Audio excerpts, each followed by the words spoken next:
We're going to cross to Criselda Lewis now.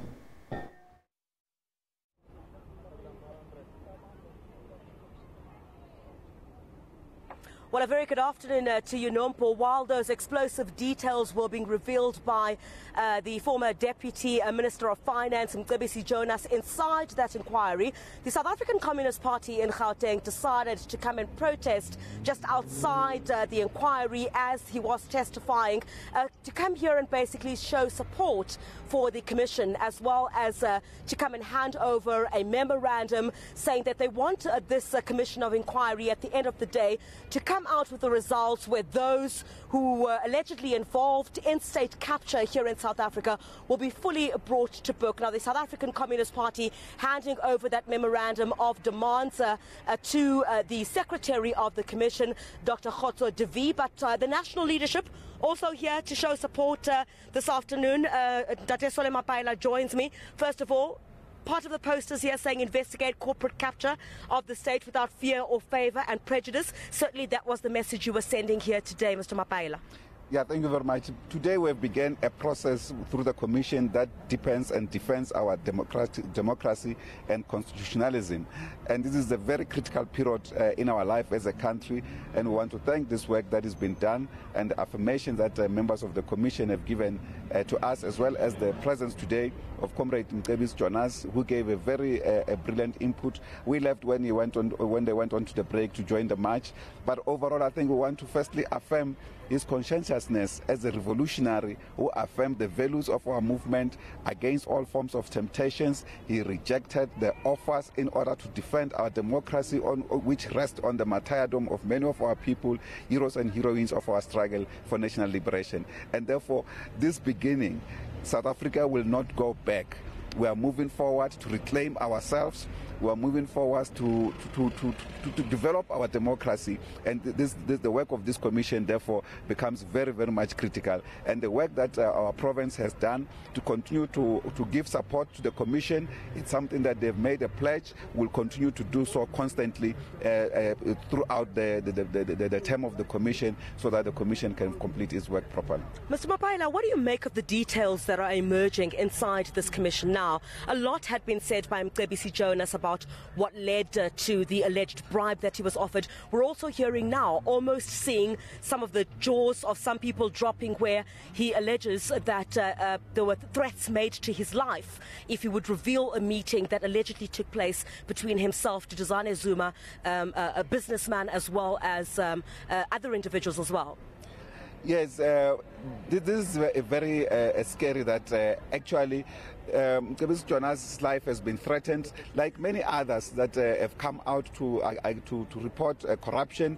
They actually have been threatened. That is why part of the important work of the Commission, which is in our memorandum today, is to make sure, particularly the prosecution services and the security services, not to hide corruption, not to actually pour cold water on the corruption cases so that they are dismissed by the courts of laws, like we've seen initially with the investigations in the Free State, particularly on the Estina farms and the Guptas, some of the Guptas getting their monies on technicalities. Such kind of things don't give much confidence. That is why we're asking the Commission to leave no stone unturned and to make sure that the criminals, the thieves, the looters of our public resources should actually account and go to jail, and most of our monies, where possible, should actually be recovered. All attempts should be made so that we recover this money. We are struggling for other social needs, for service delivery, as our memorandum indicated. Government had to actually introduce a VAT increase to record almost 20 billion in order to fund free higher education, when hundreds of billions have been stolen through thievery, which is almost a corporation inside the state system. That is why we need now the work of this Commission. We're taking the work of this Commission very seriously as a Communist Party, and will continue to give support. But we condemn any threats of life. Myself, I was threatened. Many other leaders of the Communist Party were threatened. Comrade Blade Nzimara was actually attacked almost to death. He survived. So this work is not something small, and we know that there will be a major fight back from the security services and the networks, but South Africa is on board supporting this Commission. We will defeat them. Mr. Mapaila, I'm trying to get in as much as possible. One of the other things that came out in the testimony of Mr. Jonas was the fact that he did not report to the incident to the police, believing that the institutions such as intelligence as well as the Hawks had been compromised. Allegations that senior officials within the Hawks themselves had tried to sway him into signing particular statements about what had allegedly taken place. Your response to that, because you've been in the forefront of calling for this commission of inquiry itself to be set up. Yes, that's quite scary. In fact, as you know, ourselves, we actually had to write a statement to the Inspector General of Intelligence calling on him to take particular measures, more so because our lives were endangered, were threatened in order to subvert this, including the attempt on Comrade Blade's life. It was part and parcel of silencing the Communist Party. And we want to thank his bravery, Comrade Mcebisi, for rejecting that assertion by some elements in the works to make him sign a statement so that they could have produced it at any other court of law or any commission in future to say, you signed here, therefore your evidence cannot be relied upon. We've also seen an attack on his integrity launched by one Carl Nias, who's himself discredited and actually accepted to have taken money and continue to rob people. So we can't accept that kind of people. Well, what is important is the fact that the security sector, the security cluster as a whole, from the Hawks, the prosecution, crime intelligence, the intelligence services, all of them must work to support the commission, and all the rogue elements inside those institutions must be rooted out. They must know South Africa is marching forward to deepen its democracy, its constitutionalism, and the work of this commission affirms that integrity and that particular process. Mr. Mapaila, thank you very much for your time. Let me just very quickly turn here to the Secretary of the Commission, Dr. Gupta Brothers. Dr. Gupta Brothers, you've been given 14 days to respond, of course, to the demands that the South African Communist Party had brought to you here, calling for, of course, this process to be conducted in a manner that is free and obviously fair.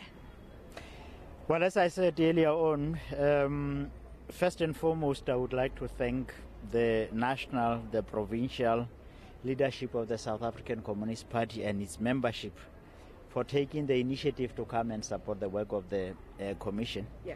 That is highly appreciated. Secondly, we take serious the issues that they have raised in their memorandum. I wouldn't remember all of them because I've just seen the memo, but I do remember them raising a concern that we need to investigate without fear or favor. Yeah.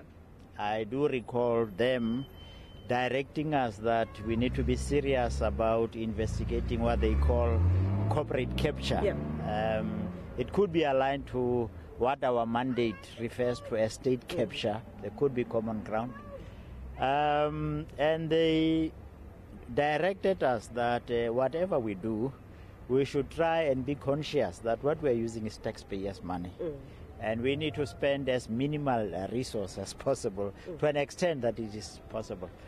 So we take all those very serious, and I can commit that the 14 days that they have given us is accepted, and the Commission will try its best to respond within those 14 days. All right. Dr. Devi, obviously we have Mcebisi Jonas, who is testifying at the moment. Are you able to shed any clarity on who will take the stand next? No, I'm not in a position to do that. At the right time, you'll get to know who will be on the witness stand on Monday. They've also been this is primarily because the issue of witnesses appearing before the Commission is a serious security and legal matter. So, the witnesses needs to be protected as much as possible and not compromised, and not be compromised in any way. Well, just finally, Dr. Devi, obviously one of the issues that was raised by the South African Communist Party is ensuring the security of the commissioners and those who are doing their jobs. Has there been any, at this stage, reason to suspect any, perhaps, security problems with regard to anyone who is sitting in this commission at this stage? No, not as far as I'm aware. Not as far as I'm aware. We have received very generous support, particularly from members of the security cluster in government. As you can see, there are members of SABC who are here. We have been working with State Security Agency. We are working with the Johannesburg Metro Police Department. We are working with the Emergency Medical Services. All I can say is to express appreciation for the support that the Commission has received so far. All right, Dr. Khotsotovi, who is the Secretary of the Commission, chatting to us there, not wanting to divulge perhaps who would be the next witness to take the stand after Mcebisi Jonas. Of course, he will continue after return from the lunch break. The South African Communist Party in Gauteng also here to show support for the Commission. Thanks very much. That's my colleague Griselda Lewis reporting on the SACP. It's D-Day in Zimbabwe. Arabile has more.